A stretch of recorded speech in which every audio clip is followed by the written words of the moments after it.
Hello बच्चों, class 11th के लिए सेकंड वीडियो। फर्स्ट वीडियो आपने देखा होगा। जिन बच्चों ने नहीं देखा है पहले अपना फर्स्ट वीडियो देखें ताकि आपको सेकंड वीडियो के जो बेसिक्स हैं वो आपको पहले से नॉलेज में हो। तो स्टूडेंट्स शुरू करते हैं second video, first chapter physical world का।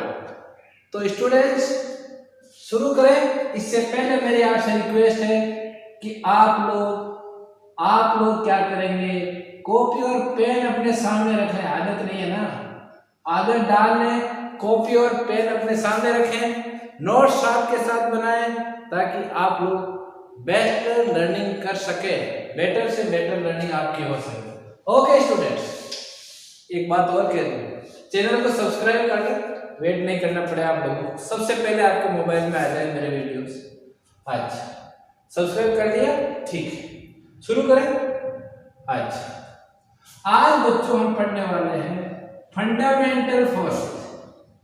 फंडामेंटल फोर्सेस ऐसे कौन कौन से फोर्स हैं जिनको बेसिक फोर्स माना गया है। फिजिक्स में जब स्टार्ट हुआ तो ये फोर्स तो बेसिक है, इनसे ही और कोई फोर्स है, बाकी जितने भी फोर्सेज हैं वो सामने आए, लेकिन बेसिक फोर्स कौन कौन से हैं इन्हें कहते हैं फंडामेंटल फोर्सेस। ठीक है, और सबसे बेसिक फोर्स है, आप लोग जानते हो, बहुत छोटी क्लास में पढ़ रहे हो, सबसे बेसिक फोर्स है gravitational force. Gravitational force, gravitational force. बच्चों जब भी हम फोर्स की बात करेंगे, सबसे इंपॉर्टेंट और सबसे वीकेस्ट, वीकेस्ट फोर्स है ये। और जितना भी अवेलेबल फोर्स है, सबसे वीकेस्ट फोर्स, सबसे कमजोर जो फोर्स है वो ग्रेविटेशनल है, वो सबसे इंपॉर्टेंट। क्या खास बात है इसकी, ये क्या करता है? तो बच्चों इसकी जो की पॉइंट्स हम लिखेंगे, पहला लिख लो बच्चों, ये लॉन्ग रेंज फोर्स है। कैसा है? Long range. ये लॉन्ग रेंज फोर्स बहुत लंबी दूरी तक काम करता है। एक जो एस्ट्रोनॉमिकल बॉडी है वहां से सेकेंड एस्ट्रोनॉमिकल बॉडी तक वर्क करता है, पृथ्वी और चंद्रमा के बीच में, सन और प्रोक्सिमा सेंट्री के बीच में, यानी बहुत दूर दूर तक, हाईली लॉन्ग रेंज है। ठीक है, बहुत ज्यादा लॉन्ग रेंज। तो ग्रेविटेशनल फोर्स की सबसे बड़ी खास बात क्या है कि बहुत लंबी दूरी तक काम करता है। कोई भी दो मास आपने ले लिए, कोई भी दो मास ले लिए, m1 m2, उनके बीच में ये वर्क करना शुरू कर देगा। मेरे और आपके बीच में भी लग रहा है, मेरे और बुक के बीच में भी लग रहा है, आपके और बुक के बीच में भी लग रहा है, लेकिन वो इतना कम है। कितना कम है ये हम आगे पढ़ेंगे जब इसका लेसन आएगा, लेकिन इतना कम है कि उसको फील नहीं किया जा सकता। तो बच्चों ये बहुत ही लॉन्ग रेंज है। साथ ही मैंने आपको शुरू में बता दिया कि वीकेस्ट फोर्स है, जितने भी फोर्स है उनमें से सबसे कमजोर फोर्स यही है, सबसे कमजोर फोर्स यही है, इससे कमजोर कोई फोर्स नहीं। थर्ड जो इंपॉर्टेंट की पॉइंट है वो क्या है बच्चों, इसका लिख रहे हो आप लोग, साथ साथ लिखते जाओ बच्चों। ये है कि इसको किसी भी प्रकार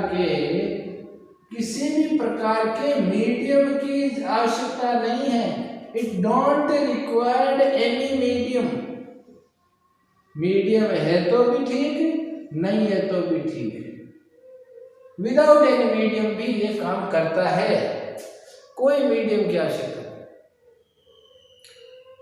अब जहां वैक्यूम है वहां पर भी ये फोर्स एप्लीकेबल है, जहां एयर है वहां पर भी है, और जहां दूसरे फोर्सेज है, दूसरा कोई मीडियम, वहां पर भी ये फोर्स जरूर काम करेगा। लॉन्ग रेंज फोर्स, बहुत लंबी दूरी तक, वीकेस्ट फोर्स, और नॉट रिक्वायर्ड एनी मीडियम। अच्छा, ये कहां काम करता है, कुछ और अपने स्टाइल लगा के इसके बारे में लिख लेते हैं। इट प्लेज की रोल, ये अपना की रोल यहां पर दिखाता है। कहां पर दिखाता है? in large range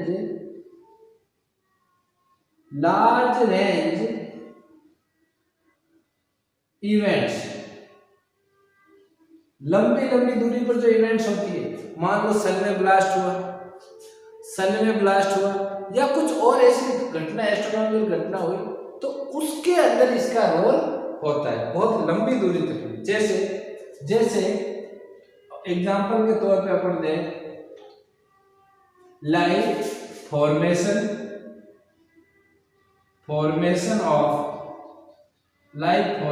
of stars etcetera.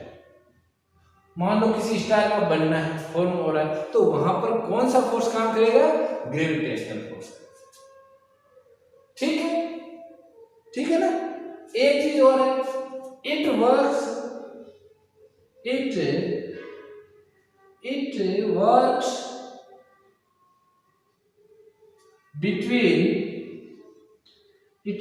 between masses, and mass is always positive.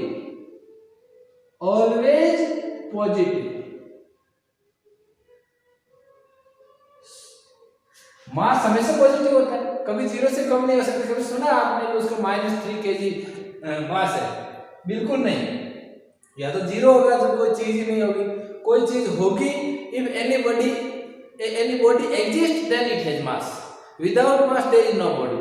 So it works between masses, and mass is always positive. So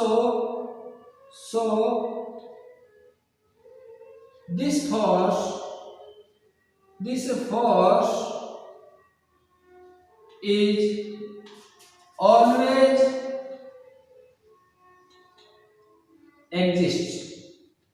ये हमेशा रहता है। ऐसा नहीं कि कोई घटना से इसको अपन एंड कर दे, इसको खत्म कर दे ना, ऐसा नहीं हो सकता। कोई स्ट्रक्चरल चेंज करके फिनिश कर दे, no, never. It exist between masses. ठीक है बच्चों, फॉर्मूला आप जानते हो, F is equal to G m1 m2 upon r square। ठीक है, ये हो गया आपका ग्रेविटेशनल फोर्स। ये बेसिक आइडिया हो गया इसका, ज्यादा डेप्थ में नहीं जाना, ये बेसिक आइडिया है। अच्छा, अब हम बात करते हैं सेकंड फंडामेंटल फोर्स की, and that is electromagnetic force. चलो, ये आपने लिख लिया है। जिन बच्चों ने नहीं लिखा है वो वीडियो को पॉज करेंगे, बहुत बढ़िया, वीडियो को पॉज करेंगे और क्या करेंगे बच्चों, और लिख लेंगे, और क्या, और लिख लेंगे बढ़िया से। अच्छा, अभी थ्योरी चल रही है, मजा नहीं आ रहा है? मजा आएगा बेटा, जो आगे बढ़ेंगे तो। अब अपने ये बेसिक आइडिया बहुत जरूरी है। सेकंड है electromagnetic force. It is almost equally likely to that gravitational force, because it has its formula that Fe is equal to K Q1 Q2 upon R square। लगभग वैसा ही है। वहाँ M1 M2 था, है ना, फर्क इतना, इसमें भी कांस्टेंट है। ये फॉर्मूले के हिसाब से ऐसा लगता है जैसे ये ग्रेविटेशनल फोर्स जैसा है, लेकिन उससे बिल्कुल अलग है। सबसे पहले हम की पॉइंट्स देखते हैं, इसमें और उसमें सिमिलरिटी क्या है। एग्जाम ऐसे आते हैं, ये भी लॉन्ग रेंज है, ये कैसा है, लॉन्ग रेंज फोर्स है, इसकी रेंज बहुत ज्यादा, लॉन्ग रेंज। ये भी कैपिटल है, लॉन्ग रेंज। सेकंड, इसकी क्या खास बात है, सारी खास बातें लिखी। इसमें उसमें क्या मीडियम की रिक्वायरमेंट थी? नो, इसमें भी नहीं है। Don't require any medium any medium, जरूरत नहीं है भाई, मीडियम की जरूरत नहीं है, सब जगह काम करता है। ठीक है। और तीसरा वो तो वीकेस्ट फोर्स था, ये स्ट्रॉन्ग फोर्स। किस फोर्स की कैटेगरी में आता है? स्ट्रॉन्ग फोर्स की कैटेगरी में आता है। और क्या खास बात है इसकी? जितने भी स्टार लगा के लिखते हैं, फ्रिक्शन है, फ्रिक्शन का नाम सुना है आप लोगों ने? Friction, friction, friction, tension, tension वो वाला नहीं जो दिमाग में होता है, ये दिमाग वाला टेंशन नहीं है सर। रिजल्ट कैसा आएगा? उसके अंदर इलेक्ट्रोमैग्नेटिक फोर्स ही लगेगा वहां पर, लेकिन वो बहुत बहुत माइनर चीज, उस पर भी जाएंगे। वो टेंशन भी इलेक्ट्रोमैग्नेटिक फोर्स में आएगा। टेंशन नॉर्मल फोर्स, कौन सा? Normal force. नॉर्मल फोर्स के बारे में भी हम पढ़ेंगे आगे, अगर आपने पढ़ा नहीं है तो। नॉर्मल फोर्स, स्प्रिंग फोर्स, इसके बारे में भी आप लोगों ने नहीं पढ़ा अभी तक। तो स्प्रिंग फोर्स, ये सारे सारे एग्जाम्पल्स है किसके? ये एग्जाम्पल्स है इलेक्ट्रोमैग्नेटिक फोर्स के। ठीक है बच्चों? अच्छा, बहुत बढ़िया। एक और क्या खास बात है उसमें, हमने कहा था कि मास हमेशा पॉजिटिव होता है, इसलिए ये हमेशा देता है। यहाँ charges are not always positive, हमेशा पॉजिटिव नहीं रहते, और नेगेटिव, हमेशा नेगेटिव भी नहीं रहते। हो सकता है कभी वो दोनों एक दूसरे के अपोजिट साइन के हो। Hence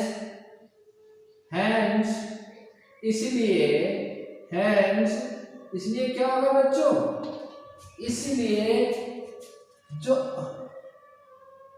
bodies are,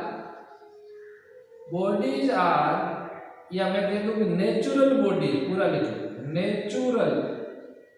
natural bodies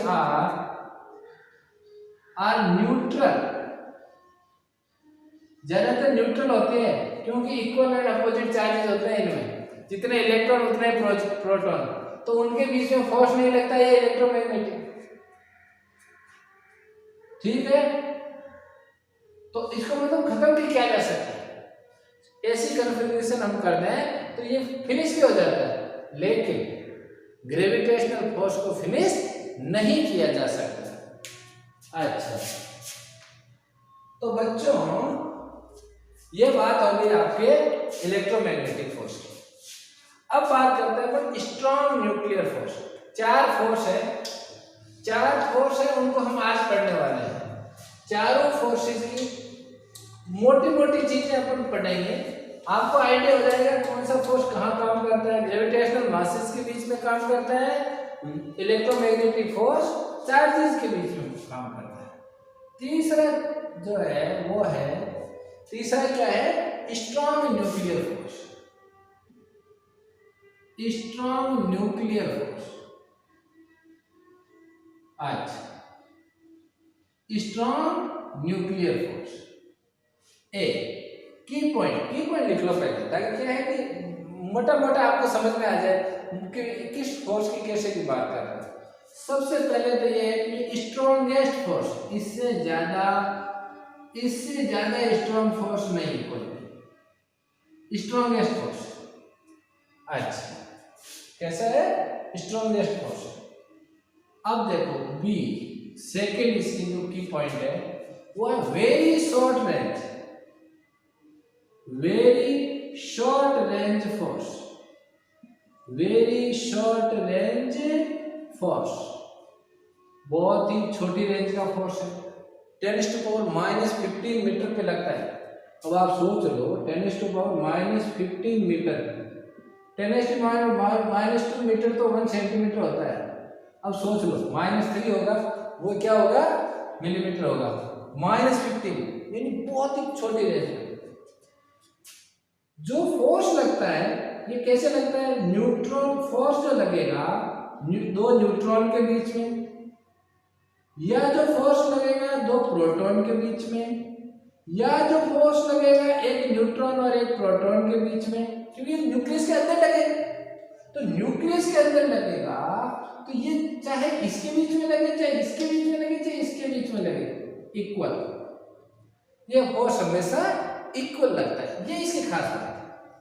तो स्ट्रॉन्ग न्यूक्लियर फोर्स है वो इक्वल होता है, वेरी वेरी शॉर्ट रेंज होता है। ठीक है बच्चों। एक और खास बात क्या है इसकी? Don't depend on charge. Charge कैसा है उस पर, प्लस है माइनस है, कोई फर्क नहीं पड़ता इससे। इलेक्ट्रोमैग्नेटिक फोर्स में फर्क पड़ता है, लेकिन यहां पर फर्क नहीं पड़ता है। इसके कोई असर नहीं पड़ता कि चार्ज कैसा है। अच्छा, और इसकी क्या की रोल होता है इसका? A B C D E पे आ जाते हैं। Use to bind nucleus. जो न्यूक्लियस होता है उसको बांधने के काम आता है, उसको मजबूत रखता है। भाई न्यूक्लियस के अंदर न्यूट्रॉन और प्रोटॉन है, तो वो क्यों स्टेबल रहेगा? वो इसको स्टेबल बनाने के लिए, उसको बांध के रखने के लिए ये फोर्स नेचर में अवेलेबल है। अच्छा, और कौन सा है बच्चों? अब आप बताओ कि क्या ये प्रोटॉन के बीच में भी लगेगा? नो। प्रोटॉन और इलेक्ट्रॉन के बीच में लगेगा? नो। प्रोटॉन के बीच में तो लगेगा, लेकिन प्रोटॉन और इलेक्ट्रॉन के बीच में नॉट एग्जिस्ट। इनके बीच में नहीं लगेगा, क्योंकि it is only applicable in nucleus. अरे भाई, केवल न्यूक्लियस में ही काम आएगा, न्यूक्लियस के बाहर ये वर्क नहीं करेगा। हमने पहले कह दिया ये बहुत ही शॉर्ट रेंज फोर्स है। तो समझ में आया आपको? स्ट्रॉन्ग न्यूक्लियर फोर्स, इसी को तोड़ के अपन क्या करते हैं? न्यूक्लियर एनर्जी प्राप्त करते हैं। ये अलग अलग सिस्टम है, लेकिन यहाँ पर हम इतनी गहराई में जाएंगे, अभी अपन पढ़ेंगे केवल कि ये बेसिक चीजें जो है उनको पढ़ेंगे। तो बच्चों, अब एक और बच गया, और वो है last and final basic force जो है फंडामेंटल फोर्स में, वीक न्यूक्लियर फोर्स। कैसा? Week nuclear force. अच्छा, इसमें क्या खास बात होती है? ये क्या काम करता है? तो ये चौथा हो गया, लास्ट हो गया। अच्छा, लो जी, ये फोर्थ है। कौन सा है? फोर्थ है। अच्छा, बहुत बढ़िया। फोर्थ है week nuclear force. Weak nuclear force कहाँ लगेगा? ये भी न्यूक्लियस में लगेगा। ये कब अपीयर होता है? ये कुछ सर्टेन कंडीशन में ही अपीयर होता है। Appear only certain condition. कुछ कंडीशन हम एक्सपेरिमेंट करते हैं तभी ये अपीयर होता है और वापस डिसअपीयर हो जाता है। कौन सी? जैसे कि बीटा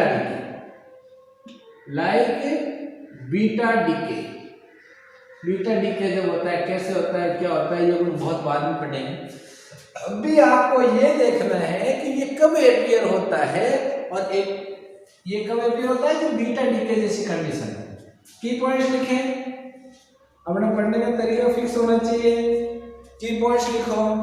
सबसे पहले तो इसको ऐसे लिखो कि ये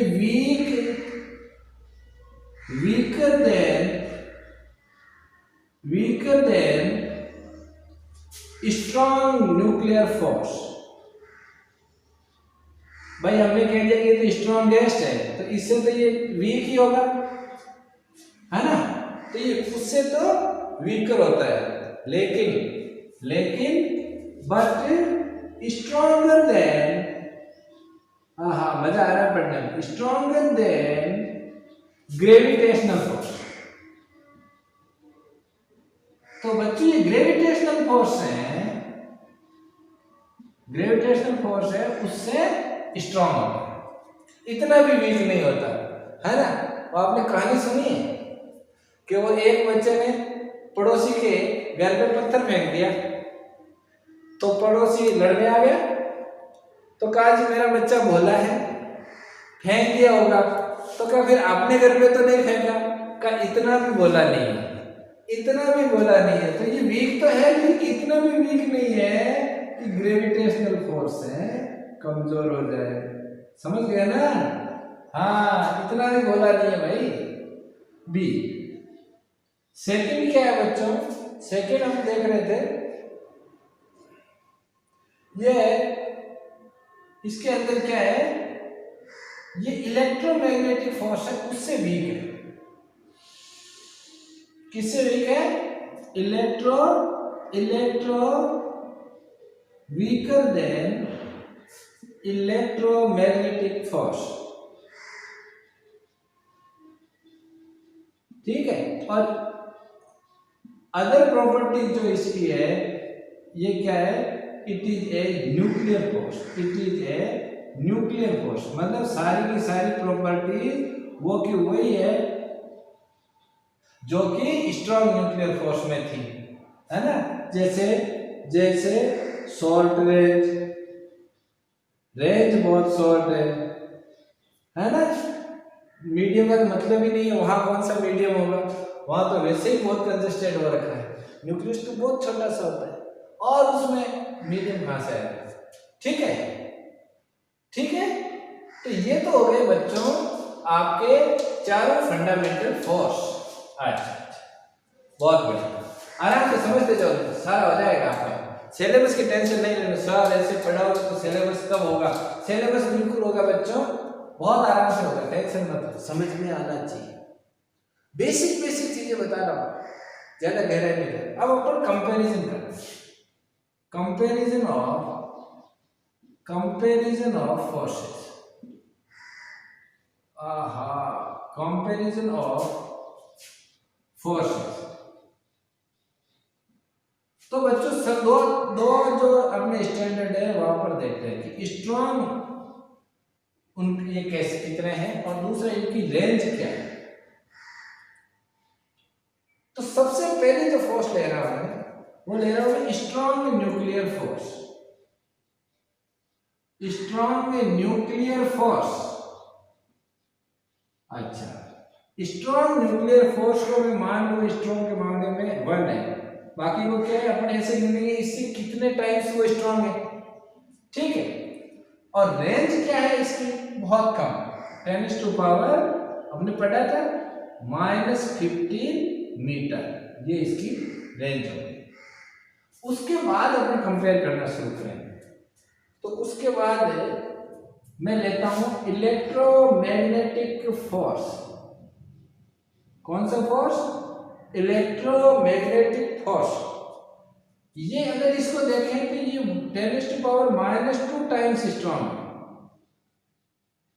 कहने का मतलब ये इससे कमजोर है, 100 से डिवाइड करेंगे ना, ये इससे 100 टाइम्स ज्यादा स्ट्रॉन्ग है, 10⁻² टाइम्स है। ठीक है, ये -2 का मतलब समझे ना, 1/100 टाइम्स है, यानी इससे कमजोर है। अच्छा, EM फोर्स की कोई भी रेंज नहीं होगी। हमने क्या लिखा था? It is a long range force, so it works to infinity. अच्छा, इसके बाद आते हैं अपन weak nuclear force. Weak nuclear force ये कितने टाइम्स है भाई बच्चों? ये 10⁻⁻13 टाइम्स, इतना गुना स्ट्रॉन्ग है, यानी बहुत कमजोर हो गया इससे। और इसकी रेंज वो तो इसी रेंज में काम करता है, शॉर्ट रेंज में, तो 10⁻⁻15 मीटर। और बच गया क्या बच्चों? जो सबसे वीकेस्ट फोर्स है, ग्रेविटेशनल फोर्स। ग्रेविटेशनल फोर्स ये क्या कहता है कि 10⁻⁻38 टाइम्स बहुत ही कमजोर फोर्स है, इसीलिए तो आप मेरे को नहीं खींच पा रहे, मैं आप लोगों को नहीं खींच पा रहा, अदरवाइज खींच लेते, कोरोना हो तो क्या हुआ, दोनों मिल जाते, आराम से पढ़ लेते यही। अच्छा, रेंज इसकी कैसी होगी बच्चों, infinite, long range force, long range force. देखो सारी प्रॉपर्टी, आधी प्रॉपर्टीज यही से लिख सकते हैं, ठीक है। तो ये हो गए बच्चों आपके फंडामेंटल फोर्स। अब बच्चों हम पढ़ते हैं, पढ़े थोड़ा सा और पढ़ लेते हैं, है ना। बेसिक कंसेप्ट देख लिए हमने सारे, इस लेसन को लगभग हमने कंप्लीट कर लिया, केवल 2 वीडियोज में। लेकिन हम थोड़ा सा एक दो छोटे टॉपिक को और देखते हैं। पहला है यूनिफिकेशन। बच्चों यूनिफिकेशन क्या होता है, यूनिफिकेशन ऑफ लॉज क्या होता है कि जैसे मैंने कोई और लॉ दिया, आपने कोई और लॉ दिया, फिर पता चला कि वो दोनों बातें एक ही, इसी चीज को यूनिफिकेशन कहते हैं। नहीं, बिल्कुल इसी को कहते हैं, घिसाराम कहो चाहे घसीटाराम कहो, लकीर बनेगी एक ही बात।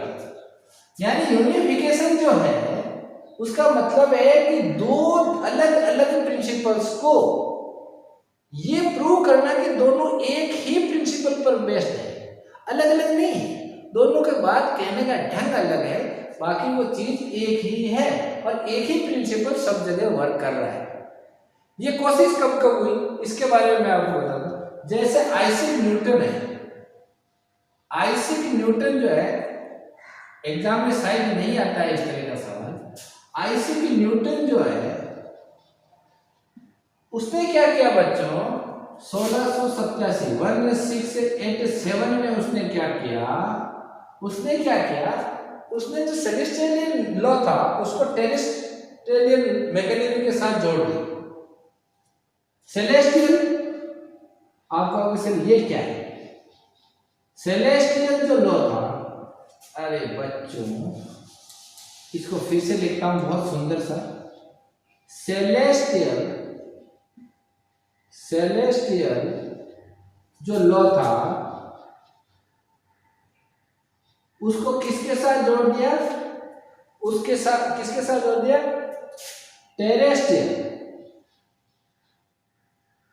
टेरेस्ट्रियल लॉ के साथ उसको जोड़ दिया, कहा कि दोनों लॉ एक ही बात कहते हैं।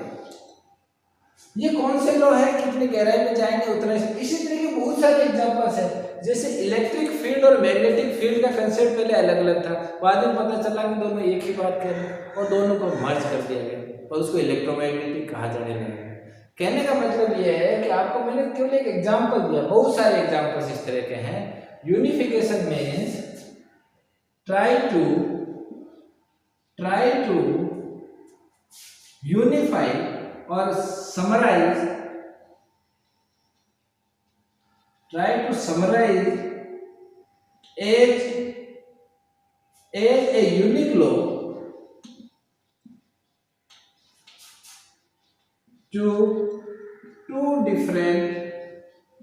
two or more, दो से ज्यादा भी हो सकते हैं, 2 or more different theories, अलग अलग थ्योरी जो है, दो अलग अलग, दो भी हो सकती है, दो से ज्यादा भी हो सकती है, उन थ्योरीज को एक जगह लाना, प्रिंसिपल भी हो सकते हैं, उनको एक ही चीज में प्रूव करना कि ये एक ही है, ये दो अलग अलग बातें कही गई है, अलग अलग लोगों द्वारा कही हुई है, लेकिन ये बात एक ही है, ये प्रूव करना ही यूनिफिकेशन है। मजा आया? यूनिफिकेशन नाम बहुत बड़ा है, एग्जाम्पल आपके सामने है। अच्छा, एक चीज और बच गई बच्चों, laws of nature, conservation law. अच्छा, लास्ट है कंजर्वेशन, या मैं इसको ऐसे लिखूं, लॉ ऑफ कंजर्वेशन। अच्छा, लॉ ऑफ कंजर्वेशन बच्चों लॉ ऑफ कंजर्वेशन देखो, लॉ ऑफ कंजर्वेशन आप लोगों ने एनर्जी का पढ़ा होगा। Energy can not be destroyed and can not be produced, it can be transform from one place one body to another body. ये सब आपने पढ़ा है, लेकिन इसका कोई विशेष मतलब नहीं है। मतलब इसलिए नहीं है कि इसको पढ़ते रहे रटते रहे। अब समझ लो ये है क्या। अरे भाई कंजर्वेशन जो लॉ है वो क्या कहता है कि जो भी चीज है, जैसे मान लो मैंने कहा मास कंजर्वेशन, मास कंजर्वेशन, ये जितने भी लॉज हैं उनकी सबसे इंपॉर्टेंट प्रॉपर्टी होती है वो कंजर्व होते हैं। मास कंजर्वेशन का मतलब कोई भी मास है, एक मास है, मान लो ये यहाँ पर ये मास है 5 kg। अब इसको मैं तोड़ के दो हिस्सों में तोड़ दूं तो भी ब्रेक करने के बाद भी टोटल मास जो रहेगा सिस्टम का वो कितना रहेगा 5 kg।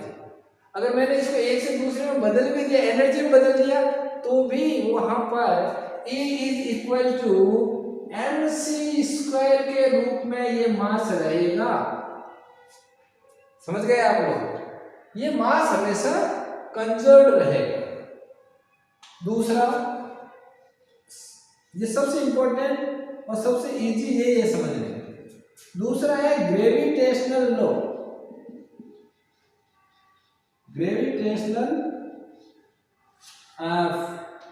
लॉ वो क्या कहता है? वो भी ये कहता है कि कंजर्वेशन जो रहेगा ये अलग अलग प्लेस पर फोर्स जो है वो अलग अलग लगेगा।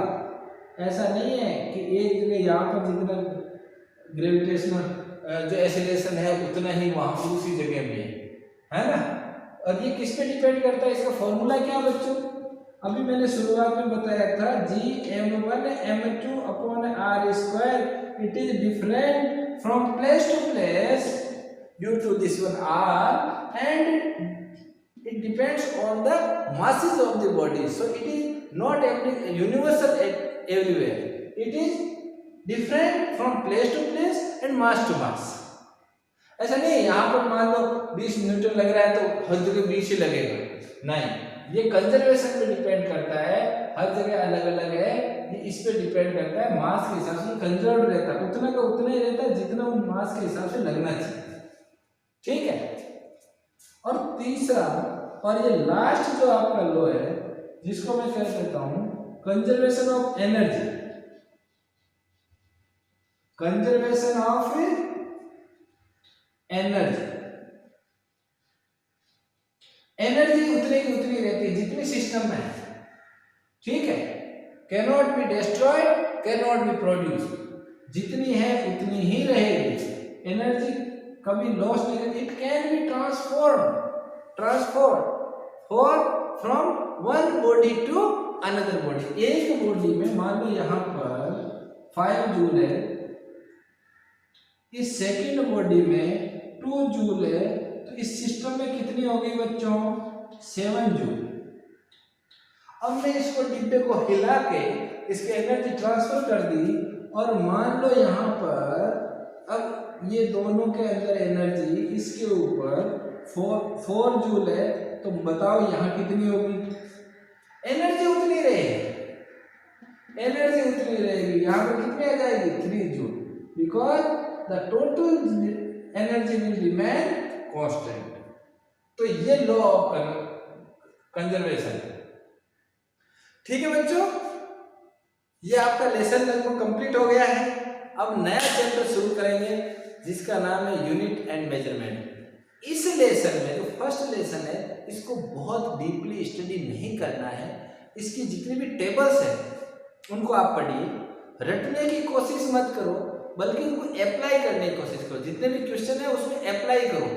जैसे मान लो आपको कहा जाए कि 1 गीगामीटर में कितने मीटर होते हैं, तो आपको याद करने के बजाय उसको बार बार अप्लाई करो न्यूमेरिकल्स। जो गीगामीटर से संबंधित जितने भी क्वेश्चंस हैं न्यूमेरिकल से उसमें लगाओ, अपने आप दिमाग में बैठ जाएगा, रटने की जरूरत नहीं रहेगी। ठीक है, ये बेसिक था, इसलिए मैंने बहुत कुछ इसमें 2 वीडियो में लगभग कंप्लीट कर दिया। यूनिट एंड मेजरमेंट शुरू करते हैं। डायमेंशंस वाला बहुत ही बेहतरीन लेसन है, आपको बढ़िया से समझ में आएगा। मिलते हैं नेक्स्ट वीडियो में। वीडियो को सब्सक्राइब कर दें, है ना, बिल्कुल लाइक तो करना ही है, आप मुझे लाइक करते हैं ना, इसलिए थैंक यू वेरी मच।